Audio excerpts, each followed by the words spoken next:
The boys, aged just 14 when they put the plan together, had a hit list of targets including students and teachers who had bullied around them. Reporting restrictions have been lifted, which means we can now name them as the older teen and younger.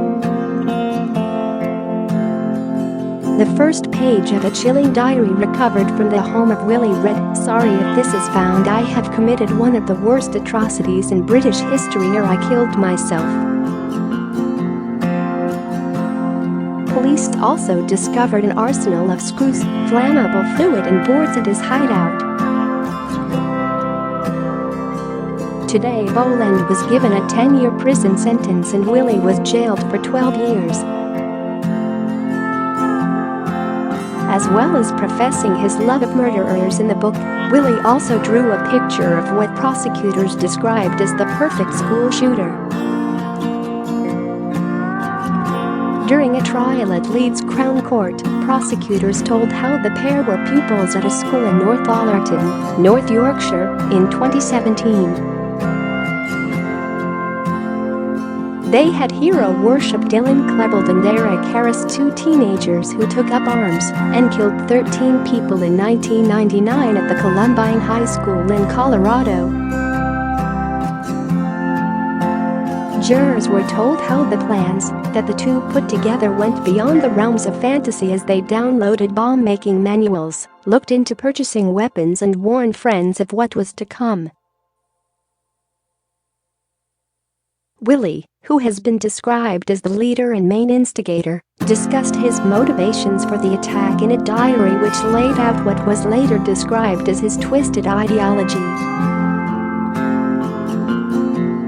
In a secret hideout in Catterick Garrison, he had kept a rucksack filled with screws, boards and flammable liquid, which prosecutors suggested were instruments for making an explosive device which was to be part of the killing.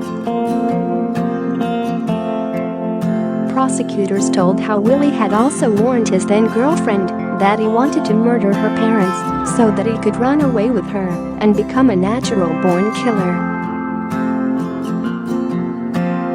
The journal he kept also features a page of stuff we need to execute the plan, including naphthalene, firearms and pipe bombs. In it, he apologized for potentially committing one of the worst atrocities in British history. Boland gave clear and unvarnished confessions of the plot to another friend, refuting suggestions that it was a joke and telling her no one innocent will die.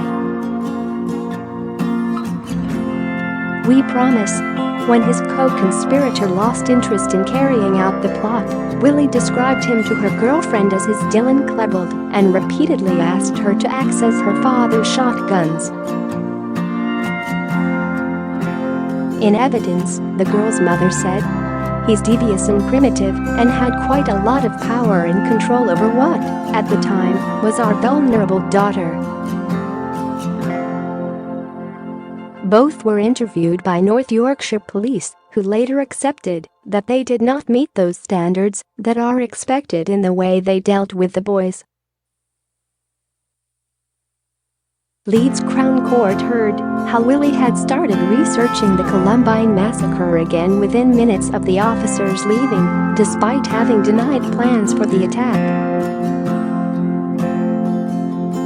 In opening the case, prosecutor Paul Green QC said, 18 years after the Columbine massacre, and nearly 4,500 miles away, two young teenagers in North Yorkshire became fascinated with Eric Harris and Dylan Klebold.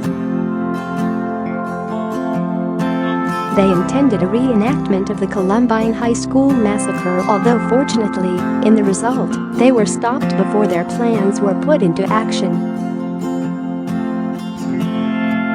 Read more top stories from Mirror Online. The boys, now 15, were both convicted of conspiracy to murder by a jury in May, with Willie also being found guilty of unlawful wounding. Following the verdict, Mrs. Justice Chimagrup told jurors nobody will be in any doubt as to the gravity of their conduct and the plans they have made. Michael Quinn, head of the Complex Casework Unit, CPS Yorkshire and Humberside, said afterwards, "Far from being a dark but harmless teenage fantasy, this was a serious attempt at perpetrating a devastating mass killing." The CPS was able to produce evidence of internet searches conducted by the older boy, diary entries, and comments made to the defendant's fellow pupils which all demonstrate that this attack was being planned in earnest and deadly detail. Thankfully, the plans began to leak out, teachers were alerted, and the police became involved. Today, the two youths are beginning substantial prison sentences which reflect the severity of their offending.